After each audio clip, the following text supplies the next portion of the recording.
अस्सलाम वालेकुम व्यूअर्स, मैं हूं शाहीन अर्जुमंद और आपको आज की इस वीडियो में वेलकम कहती हूं। वीडियो स्टार्ट करने से पहले मैं उन तमाम व्यूअर्स का शुक्रिया अदा करती हूं जो वीडियो को देखते हैं, लाइक करते हैं और शेयर भी करते हैं। और जो फर्स्ट टाइम मेरे चैनल पर आए हैं वो भी मेरे चैनल को जरूर सब्सक्राइब कर लें ताकि आपको मेरी अच्छी वीडियोज मिल सकें।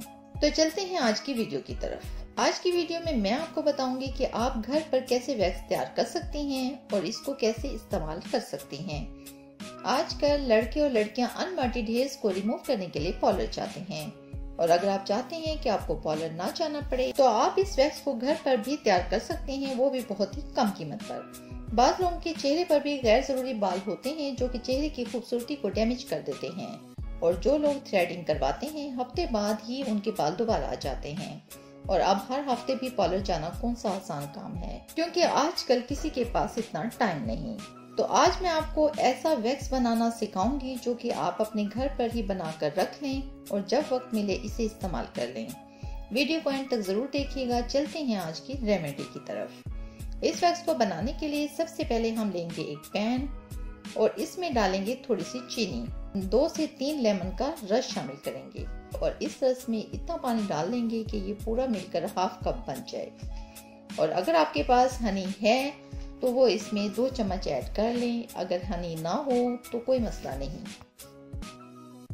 इसके बाद इसे चूल्हे पर रख दें और अच्छी तरह से हिलाते रहें और इसको तैयार होने में मैक्सिमम 10 मिनट्स लगेंगे।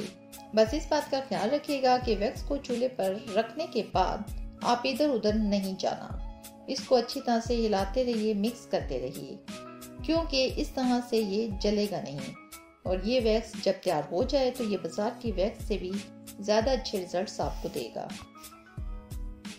इसके बाद जब वैक्स अच्छी तरह से थिक वैक्स बन जाए यानी गाढ़ी हो जाए तो समझिए कि आपकी वैक्स तैयार हो गई है और इसका हल्का सा कलर भी चेंज हो जाएगा। और फिर आप इसे अपने चूल्हे से उतार लें और अच्छी तरह से ठंडा कर लें। जब ये ठंडा हो जाए तो किसी साफ बर्तन में इसे निकाल लें या कंटेनर में भी रख सकते हैं। इस तरह ठंडा होने पर ही आप इसे इस्तेमाल कर सकती हैं। अच्छी तरह ठंडा होने से मुराद ये है कि ये हल्की सी नीम गर्म हो तो आप इसे इस्तेमाल कर सकेंगे और फिर इसके बाद रिजल्ट ऐसे होंगे कि आप खुद भी हैरान हो जाएंगे।